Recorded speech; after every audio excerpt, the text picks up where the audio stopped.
Every year as a country, we here in the United States spend hundreds of millions of dollars, if not more, on health products. And I'm not just talking about health food, I'm talking about supplements or other products that tell us they're going to help our bodies as we get older. And as such, as they continue to make these claims that their products may not live up to, they become the subject of new lawsuits. Joining me now to talk about one of these latest lawsuits is Scott Hardy from TopClassActions.com.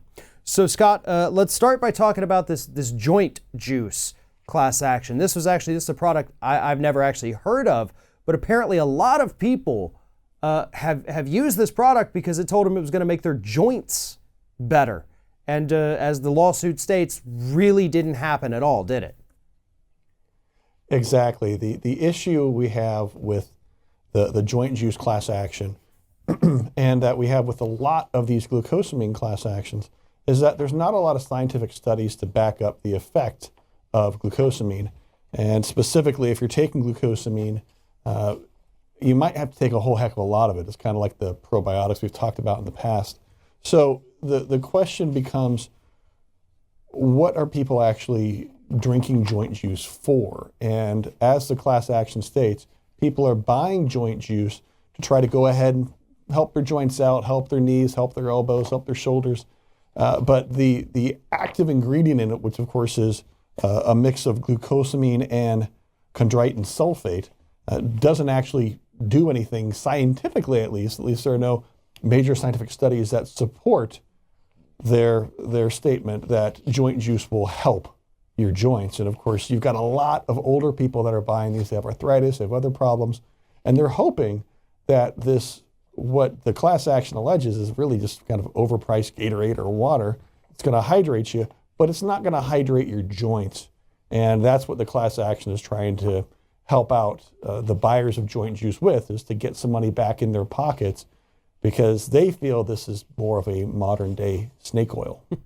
You know, it's really interesting, and you just touched on this, is the fact that there's really no studies to back this up. And we see that with a lot of these, vitamin drinks, vitamins themselves. There's actually no U.S. regulatory body that checks in on these supplements, that they investigate these supplements.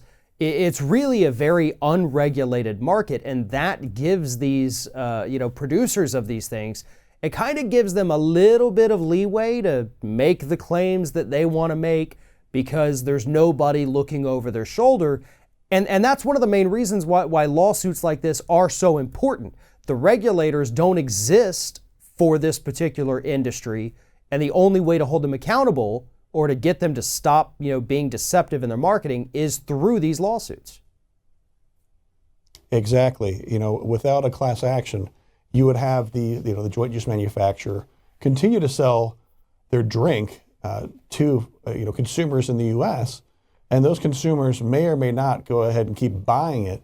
And I've had friends say, well, Scott, let the market determine if this is going to be a valid product or not. Well, the problem is people will keep buying it because they're getting promises that it's going to help them. And they may not even know that it's not helping. They might be taking it, they might be taking additional Tylenol or other supplements that are actually impacting themselves, not knowing that the joint juice, according to the class action, doesn't actually do anything for consumers. And that's why we've got these class action attorneys that are going after these types of claims.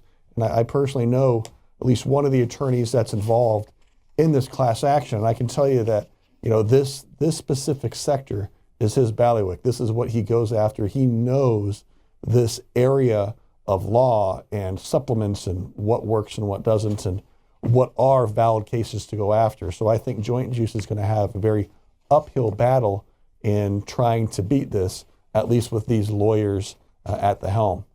And you really can't, understate this enough, the fact that we do have a problem in the U.S. today when it comes to, pharmaceutical drugs being overpriced, pharmaceuticals being dangerous, especially a lot of the ones we've seen over the last 20 years for joint pain and stiffness and arthritis and things like that. So if consumers think, well, hey, I don't have to spend $500 on this prescription, maybe I can start taking this joint juice, before the problem gets really bad and kind of head it off, make it better, help me with my pain, be able to get through the day a little bit easier without having to pay hundreds of dollars for a prescription drug that, again, as we've seen the last 20 years, could kill you. We have seen plenty of these major pharmaceuticals designed for arthritis or other joint ailments that have resulted in people dying from them. There have been major lawsuits with that.